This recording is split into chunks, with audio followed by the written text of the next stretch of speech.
দুপুর 2টা নাগাদ একটা খবর পাই যে একটা গাড়ি কিছু অবৈধ বনের কিছু বনজ সম্পদ নিয়ে আইতেছে আর কি। তো তখন আমরা আমাদের যে গৌরনগর রেঞ্জ যে স্টাফ এবং জলাই বিটের স্টাফ এবং আমাদের ঊনকোটি এফপিও স্টাফ আমরা সবাই মিলে একটা অভিযান চালিয়ে আমরা কৈলাসহরের যে জলাই সেই জলাই এরিয়াতে গিয়ে গাড়িটাকে পাকড়াও করি আর কি।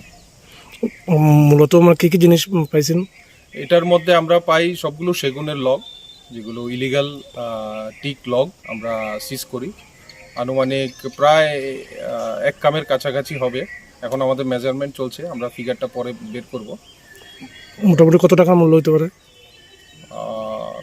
নিয়ার অ্যাবাউট 70, নিয়ার অ্যাবাউট আনুমানিক বলছি নিয়ার অ্যাবাউট 70,000 হতে পারে। এর সাথে কাউকে কি মানে আটক করা হয়েছে? না, আমাদের যখন আমরা গাড়িটাকে পাকড়াও করি তো গাড়ির যে চালক গাড়িটাকে ফেলে চলে যায়। তো এখন এটা কোথায় আছে?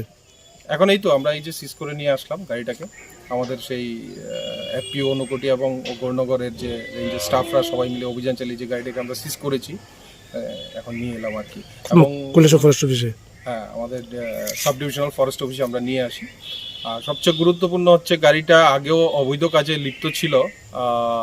নভেম্বর মাসের 19 তারিখ গাড়িটাকে একবার এরকম অবৈধ কাঠ নিয়ে গাড়িটাকে সিজ করা হয়েছিল, কিন্তু গাড়িটা তারপর ডিপার্টমেন্টালি এটাকে কম্পাউন্ডিং করে যে প্রসিজিওরে সেটা গাড়িটা ছাড়া পেয়ে যায়, ফাইন দিয়ে পেনাল্টি দিয়ে সব কিছু দিয়ে ডিপার্টমেন্টাল করে গাড়িটা ছাড়া পেয়ে যায়।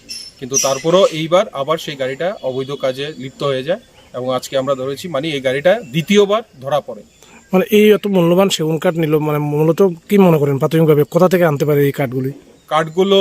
আমাদের এটা আমরা ঊনকোটি রিজার্ভ ফরেস্টের একটু লাস্ট পার্টের দিকে জলাইয়ের ভেতর থেকে সেখান থেকে নিয়ে এনেছে বলে আমাদের এখন ধারণা।